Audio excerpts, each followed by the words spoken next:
Hello and welcome to Fintech Impact. I'm your host, Jason Pereira.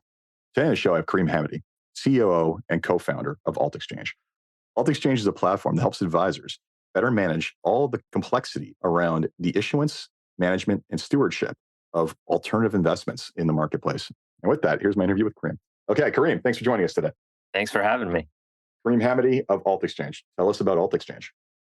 So AltExchange company is a few years old, and what we do is we focus on aggregation and automation technology for alts. And what that means is we go get the data from wherever it lives, whatever platform it lives in. We download a bunch of PDFs, Excel files, and then we use machine reading technology to make sense of that data, and then we send it to any other system you need, whatever portfolio management system you need. So think about us as the glue in the middle that grabs alts data across disparate sites and then sends it to wherever you need it for the advisor and their client to actually understand the performance of their investments.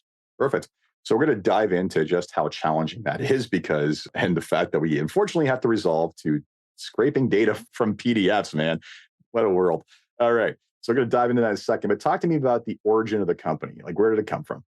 So I co-founded the company with Zach, completely different backgrounds. My background was more traditional finance. I did a stint in investment banking for a number of years. Then I did private equity, direct investing across a series of strategies. And then I spent 11 years at Bloomberg most recently, and I built the alts platform there.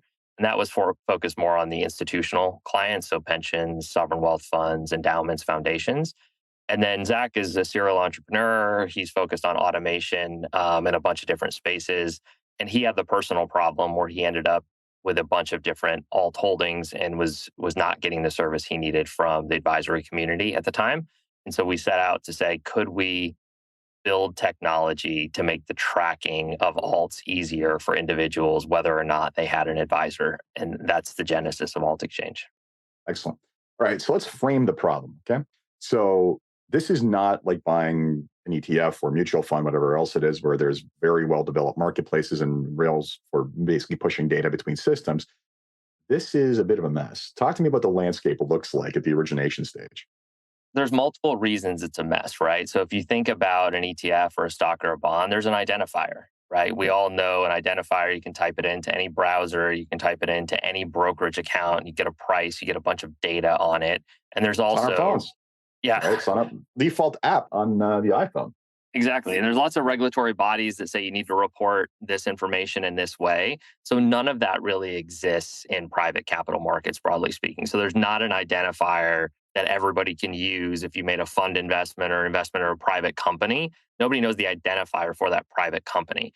So there's that challenge. Are we talking about the same entity? How are we tracking the entity? Then there's the asset managers or the companies themselves report on different metrics. So you have to standardize and normalize the reporting. And then once you've done that, you have to put it into a way that can be understood. And they also measure performance on an IRR basis, not on a time-weighted basis. So there's the performance standards, there's the identification of the securities, and then there's taking non-structured data and structuring it. And then you have exactly what you're looking for once you do all this. Excellent. Okay. So we got all that. So you got that standardization in one side of the world, and you have everything else in the alts world, which is almost I won't say they're all bespoke. I mean, they're using different, templates and whatnot, but these deals are pretty esoteric, right? Like they can be very, very varied. Another differentiating point is if you want to buy a stock or a bond or an ETF or mutual fund, you can pretty much select any brokerage account you want and buy that stock or bond on that platform. There's no difference between a TD or a Fidelity or a Schwab or you name your brokerage account. You can buy Apple or Google or a mutual fund on any of those platforms. Not everybody buys their alternatives through a platform. There are platforms or marketplaces out there to buy alternatives, but think about another private capital asset. A lot of an individual's wealth might be in their house. They could have passion assets. They could have friends that have done startups, and those are administered at a different place. They could have bought something through an iCapital, and now they're logging into iCapital. Maybe they have some crypto and they have a Coinbase account. So you end up having multiple places you need to go access your investment information. And then you need an aggregator of those multiple places to actually say, here's what I actually own. I own 5 things that are not stocks and bonds, and I need to take action on those things. I have capital calls, I have distributions, I have tax documents. So how do I get all that information in a centralized place and also put it in front of my advisor?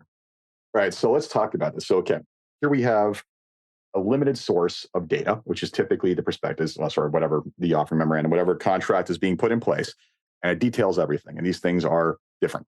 And there's no standard reporting centralized database of this stuff for anyone to tie into, right? So there we have challenge one. So unfortunately, we are down to just the source of truth, which is a PDF of the contract, unfortunately.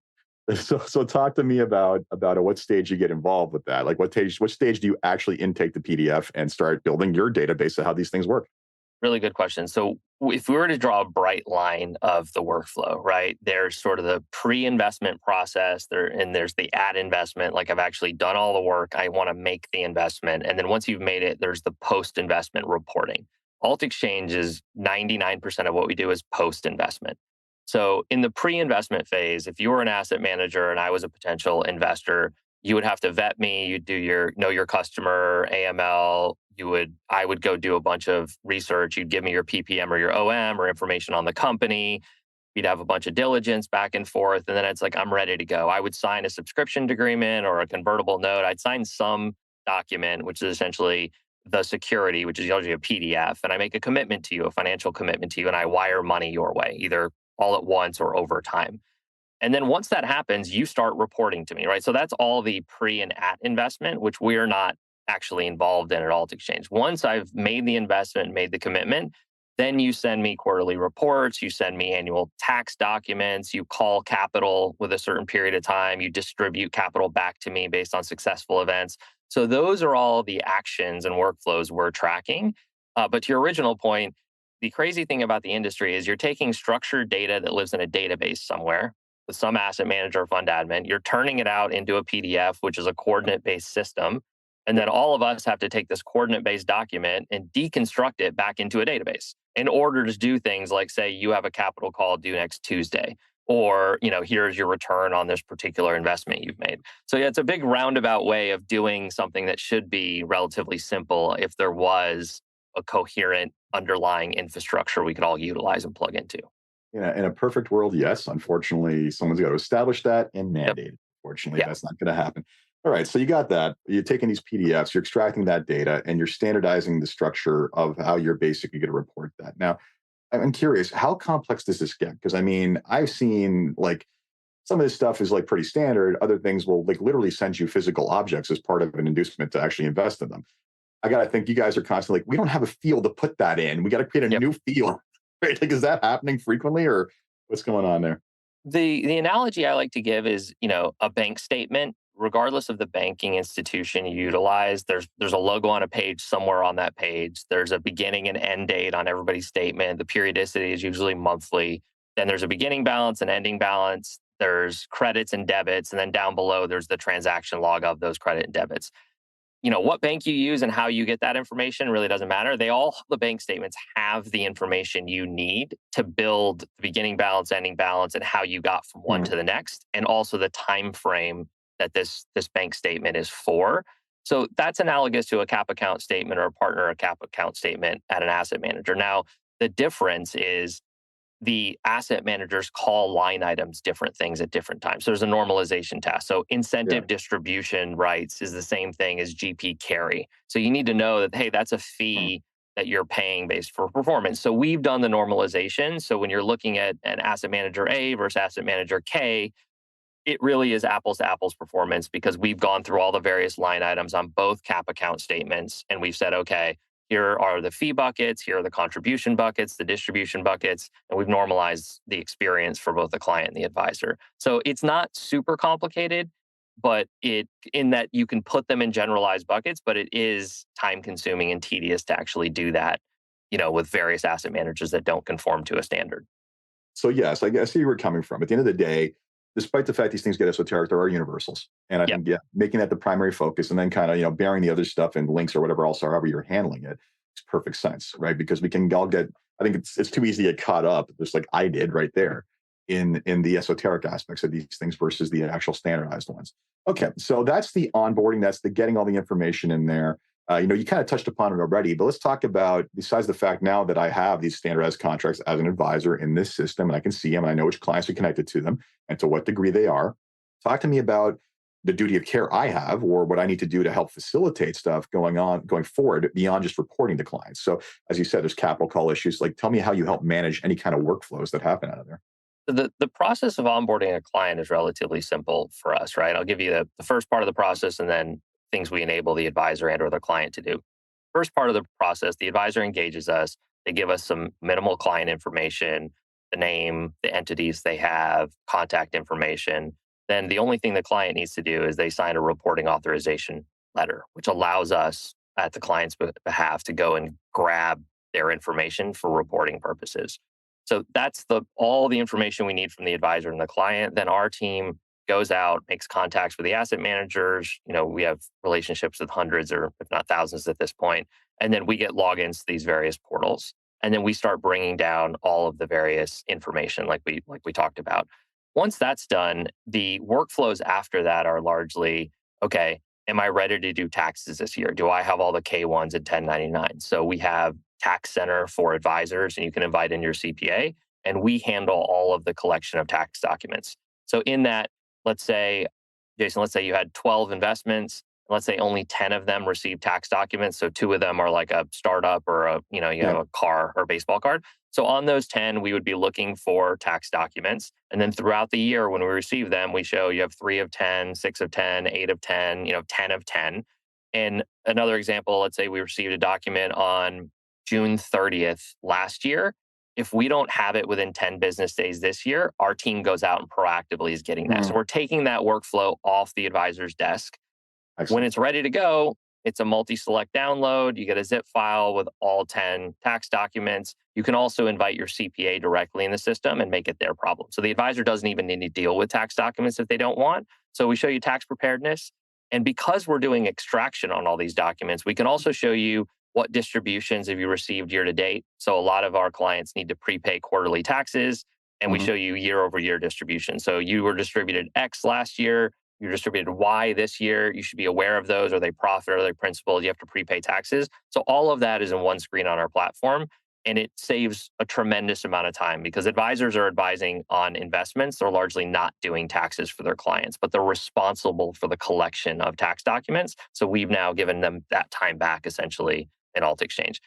Other couple workflows are when you get a distribution, your advisor should be aware of it, right? Today it lands in your bank account. They largely don't know about it unless you've told them about it. So alerting the advisor, hey, Jason just got a $25,000 distribution. Your advisor should call and be like, hey, congratulations. Do you want to put it in an interest-bearing account? Do you want to make another alt investment? Like, what should we do with this capital that we received? We already had plans for, whatever it might be. So that makes perfect sense. And then making capital calls. You have a whole roster of, I might have 3 capital calls due in the next 2 weeks. As my advisor, he'd be like, Kareem, do you want me to fund these on your behalf? Or are you going to fund them? And so we allow the advisor, again, we've extracted the information. You could put a calendar invite on my calendar. So I don't get a text message that just says wire transfer $52,000. I have no idea what it's for. We've delineated it's for this investment out of this entity. This is the amount due, and this is the date it's due. So even if you're making these capital calls on my behalf, I'll know exactly what they're for. I'm not panicked when I receive some text message saying there's a wire out of one of my brokerage accounts. First off, there is so much to digest there. Advisors did not get into the business to be back office administrators, right? Or back office logistics managers, right? And that's exactly what we're talking about here. If they're going to have to aggregate all this tax information, know what's actually coming on, it's a big enough challenge. So the fact that you're putting everything in there from what money needs to go out, what money is coming in, and here's all the reporting. Honestly, I can think of nothing that annoys a client more than screwing up their tax return because of stuff getting missed. So the amount of I think just ear or sleepless nights advisors would have over, did I get this thing right? Especially for my large clients who are doing this sort of stuff, it's incredible. So well done for putting that in one place. Okay, so you've got all that, and that's not a small. At least you're making it work because you have the source of truth, you have the document, you can create all the milestones, and everything needs to come out from there. You know exactly what's going to happen based on, at least based on what should have happened or what should be happening, and the fact you're able to put those validation checks in there is pretty substantial. Now let's talk about what happens when an alt doesn't necessarily start going the way it should be, right? Distributions are challenged. How are you capturing that data? So there are lots of checks and balances in the system, and there's a couple different lanes you can think about. You can think about, we have data in the system. Is it all consistent with one another? So an example of that is I just received a capital account statement. it says the contributions for Q2 of this year were $12,000. What we do is we say, okay, look at all the capital calls in Q2 of this year for that investment. Do they sum to $12,000, yes or no? So that's saying there's a series of events that have happened. We got a statement that says this is what should have happened. Do they actually match? Are we tying everything that happened within an investment to one another?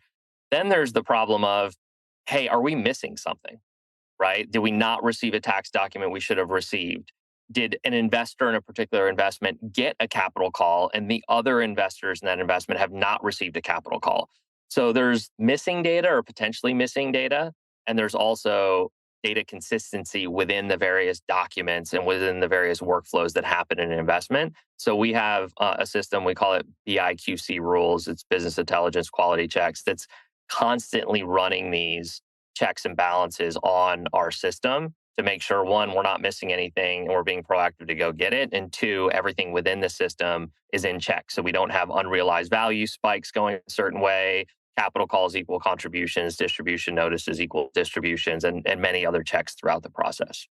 Let's talk about then how you play nice with everybody else. And what I mean by that is, you're not just a platform sitting off in the corner that someone's got to use that and then reconcile elsewhere. Talk to me about your integrations and how you empower that, how that helps empower the advisor's daily workflow.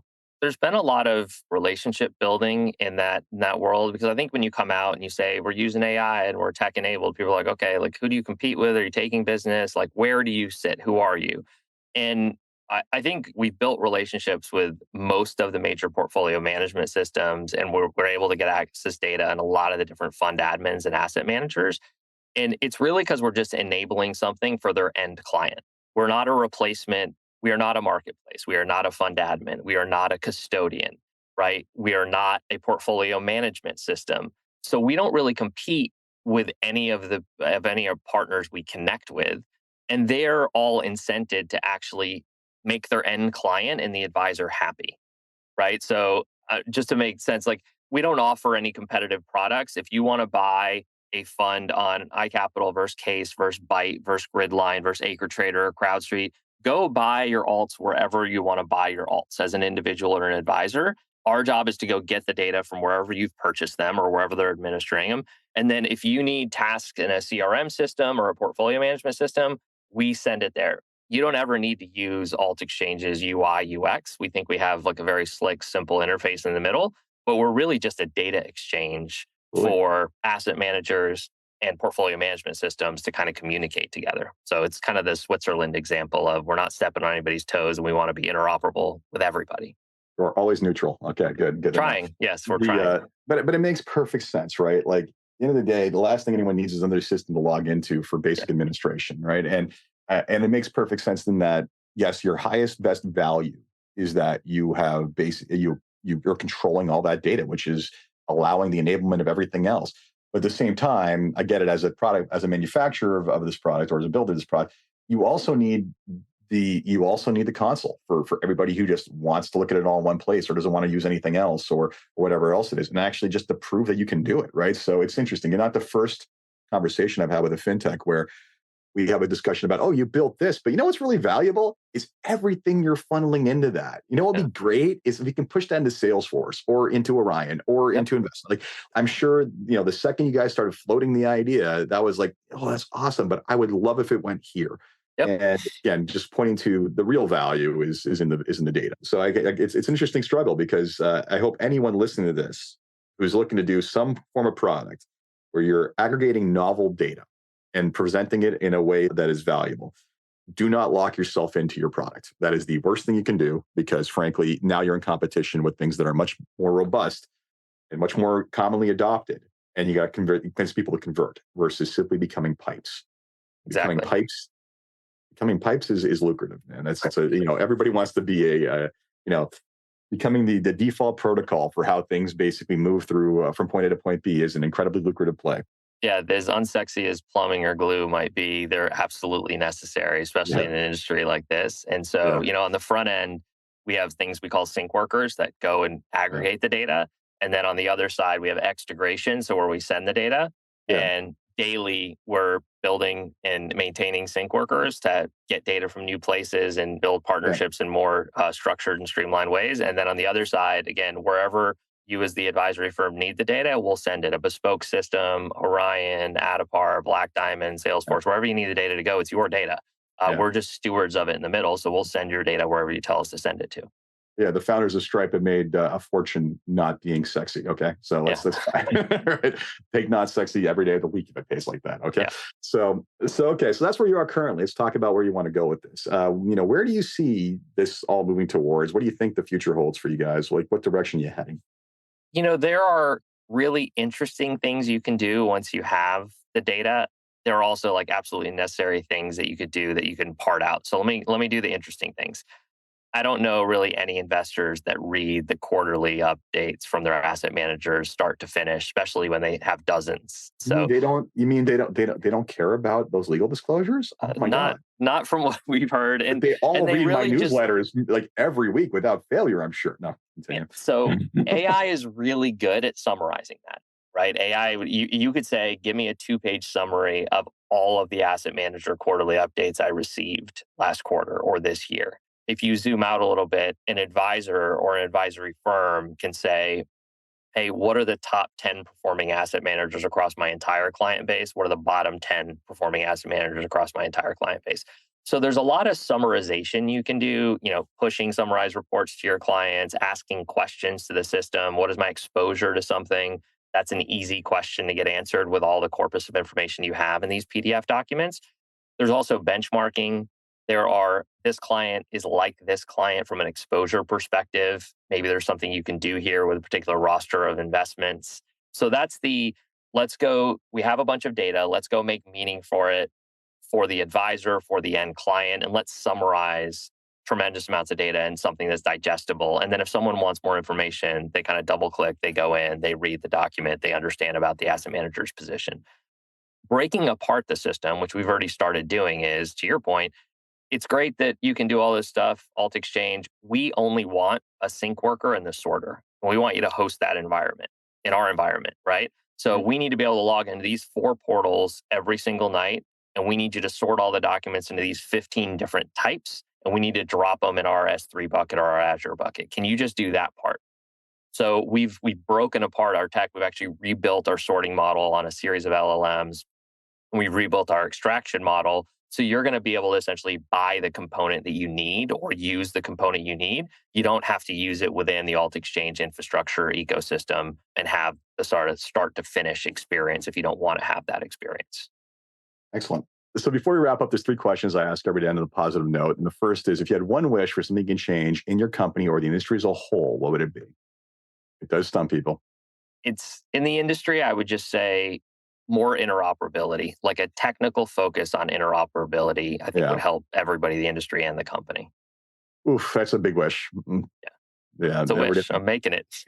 The easy one would be more resources. There's always a ton to do, and I think as a startup, you're always under resourced. But we're doing great with what we have so far. That may be the answer to your the second question, which is, what's been the biggest challenge in the company to where it is today? Time and market, really. A lot of clients or customers, there's always a proof of concept. They're like, prove it to us. Sounds great. We haven't lost a single client or customer, and so it's been great. But you can't beat time, right? You got to be there. Yeah, it's the old adoption curve, right? You have your early adopters, and then you'll have your fast followers, and then eventually you start, you now have all those companies. Okay, guess you're safe, right? Yep. Meanwhile, you've been safe since like day one, but you got to prove it. You got to prove it, and you got to earn it. So, all right. And then the last question I have for you is, what excites you the most about what it is you're working on and keeps you getting up in the morning to fight the good fight? It's early days. It's a solvable problem by tech, and it's a massive problem. So just the analogy that resonates most is institutions were sub 5% in private capital markets in the late 90s, early 2000s. Now they're 40-50%. High net worth and ultra high net worth individuals are already double-digit percentages and all. It's like we have many platforms we can invest on, you and I. The average advisory client is still very low single digits. So it's becoming a massive problem for advisors. It's still early days. And the tech, when you see it working, it's kind of amazing. It has that wow moment, like, wow, it does all the things you think it can do and more. Kareem, thank you so much for your time today. Very much appreciate it. Of course. Thanks for having us. So that was my interview with Kareem Hamady of AltExchange. Hope you enjoyed that podcast. And if you're in the US market looking for something to help you better manage your alts, Good luck to you. But frankly, here's a wonderful solution for you to take a look at. As always, if you enjoyed this podcast, please leave a review on Apple Podcasts, SoundCloud, Stitcher, Spotify, wherever your podcast. Until next time, take care.